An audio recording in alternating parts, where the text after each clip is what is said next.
Na na na na na na na na na na na na. Hoy, Meses!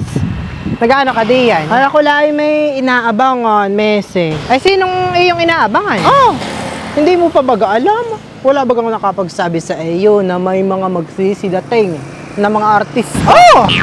Kaya ako man din walang kaalam-alam. Ay, sino mga artista daw ang dadating? Oh, ay basta. Ika'y makiabang na lang din dito sa akin, ah. At nang maaalman mo kung sino ay ang mga artistang iyan. Five little monkey, Humpy Dumpy, Mama called the doctor and the doctor said, pagbilang pong tatlo, nakatago na kayo. Kayo pong nakaupo, subukan niyong tumayo. Beses, ako naman ay sabayan mo.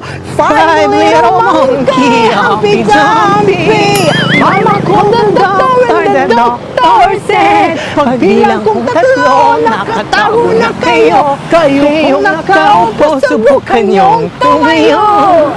Perfect, Meses. Bay, ano, Meses? May artista lang nadating. Abay, sinong artista na? Ayan, Meses. At anak eh, hindi ko kilala. Eh, anak ni Kuwan, ni Trixie, nakapitbahay ni Chong Alex. Yan yung sinasabing nagtatrabaho daw sa call center. Baka gusto mo magpalitrato. Eh, sikat na sikat, Meses. Tingnan mo naman, formahan pa lang. Di ba ga? Otis! Ay, naman hindi artista, Meses! Oh, ay kata naman pala hindi nagkakaintindi, hay. Di bagat pagka ganitong Holy Week, ay iyong mga nanga sa syudad ay nangagsisi-uwi sa kanilang probinsya.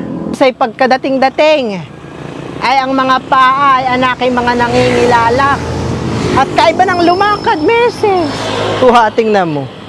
Ay iyong sila, ang tinatawag na mga feeling artist. Oh! Ayun naman palang mga mga feeling artista lang. Ay, di mo naman nililinaw. Okay, pinag-abang mo pa dito.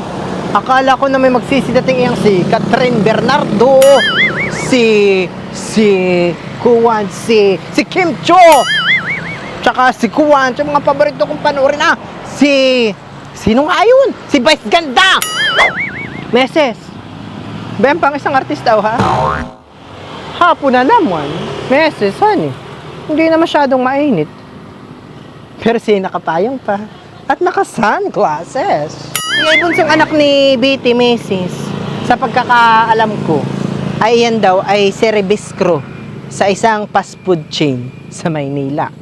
Pero tingnan mo, hindi halatahan eh. Feeling artista eh. Oh, ay mga hipahan eh. Baka pati hindi lang yung mga paa nila ang nangingilala. Wari ko limot na din ang mga pangalan ng mga tao dito sa atin. Meses, bay di pa ang isang artista, Aba? Sino ito? Bakit parang familiar sa akin? Aba, Meses, ano ka na? Bakit hindi mo na nakikilala?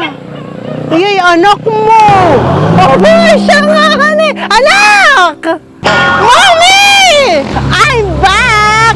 I'm on vacation! I miss you! Come over here! Help me with my bag! And you know what? I have something for you and for Daddy! I have pasalubong! Ano daw, Meses? Naka, hindi ko naintindihan yung sinabi ng anak ko. Abay, awan! At anak, hindi ko din naintindihan, Meses. Anak, ano sabi mo? Mommy! Come here kasi! Help me with my bag, I have something for you and for Daddy! Di ba? Sabi niyo pasalubungan ko kayo! Otis! Meses! Ay, naman palang anak mo isa pang artista Nakakatakot! Di makipag-istoryahan! Baka kami di magkaintindihan! Ay, nakakapati ako naibahan! At mami na ang tawag sa'yo! At parang dati na may nanay lang! Nakakapati ang dila na ang anak mo narabis na sa Manila! Ay, kasi nga, di ba?